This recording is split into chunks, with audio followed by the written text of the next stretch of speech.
जय गुरु जी। संगत जी, गुरु जी ने अगर अपने चरण कमल से लगाया है तो ऐसा हो ही नहीं सकता कि हमें परीक्षा ना देनी पड़े। परीक्षा तो वो लेते हैं और नींबू की तरह निचोड़ते भी हैं। संगत जी, जब गुरु जी महाराज चोले में थे तो उस टाइम पर ना महीने के 31 तारीख में, या जो भी last day of the month होता था, अगर 30 का महीना है तो 30 तारीख में एक अंकल की सेवा थी कि महीने के जितने भी बिल्स हैं वो तुम निकाल कर लाओगे।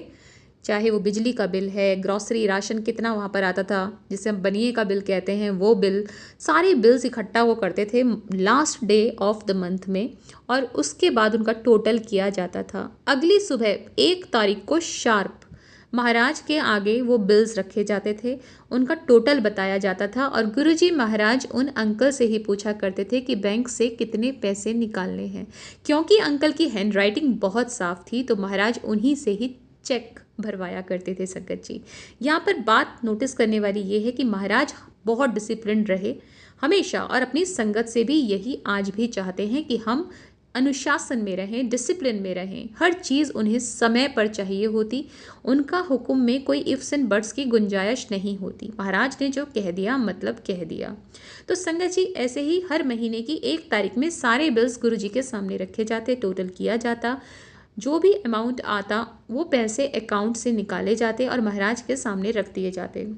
उसके बाद बिल्स के अकॉर्डिंग उन पैसों को अलग अलग एनवलप्स में रखा जाता और उस पर नाम लिखे जाते कि किन को हैंड ओवर करना है, किन को ये पैसे पकड़ा कर आने हैं। संगत जी, तो ये काम उन अंकल का हुआ करता था।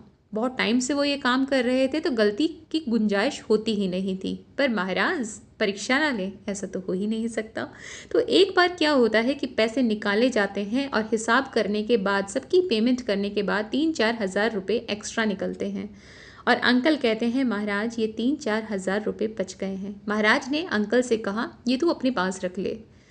अब अंकल मना नहीं कर सकते थे क्योंकि गुरु जी को हम ना नहीं कर सकते। उन्होंने अपने पास रख लिए। उसके बाद अगला महीना आया, फिर से हिसाब लगा तो अंकल ने महाराज से कहा महाराज पिछले महीने के 3-4 हज़ार रुपये बचे हैं तो इस बार 3-4 हज़ार कम निकालेंगे। महाराज ने इग्नोर किया, पूरा पैसा जो था वो निकलवाया और अंकल से कहा वो पैसा तू अपने पास रख ले। अंकल फिर चुप लगा गए। संगत जी, तीसरा महीना आया, तीसरे महीने भी महाराज ने अंकल की नहीं सुनी और 3-4 हज़ार रुपये के लिए बोला अरे तू अपने पास रख लेना।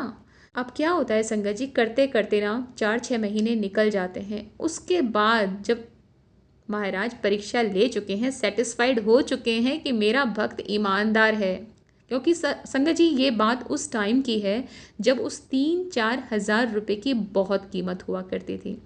महाराज अंकल की ईमानदारी का टेस्ट ले रहे थे कि